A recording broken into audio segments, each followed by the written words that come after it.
Hi po mga kaibigan, panibagong video na naman po tayo ngayon. Kakaibang video po ito ipapakita natin. Gawa ng ito po ang buhay namin dito sa probinsya. Pag tag-ulan po mga kaibigan, ganitong season ay nagtatanim na po ng palay ang mga tao rito. Itong aking mga kapitbahay ngayon ay nagtatanim na rin. Nagbubunot po sila ng tinatawag nila mga kaibigan na seedlings ng palay ang kanilang binubunot ngayon. At bago pa niyan, tinuturtol muna nila para ihanda na ang basakan para sa pagtatanim na kanilang gagawin.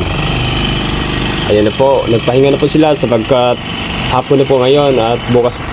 Itong turtle nga pala na ito mga kaibigan ay nakadesinyo talaga to para sa basakan na hindi na kailangang araruhin pa bago tirahin ng turtle para isang gastusin na lang din daw. Ayan na po ang kanilang baon na tubig at pinapatay na rin nila ang turtle na kanilang dinadala upang uuwi na rin sila at babalik sila bukas or next day para makapagpahinga rin.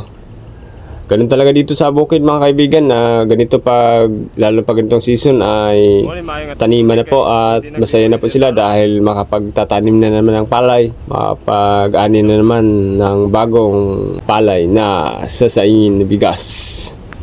Ganito lang po sa probinsya paki-like nga po pala ng ating video lalo na kung mahilig po kayo sa mga tunnel at kakaibang tanawin, kababalaghan ay maaari po tayong mag-subscribe na ating munting channel. Ayun na po sila mga kaibigan, nagbubunta nga po sila ang may bahay at ang anak ni Edelito Remolta para sa paghahanda ng pagtatanim nila. Itutupin lang nila rito at pag marami na ay tsaka na nila itatanim.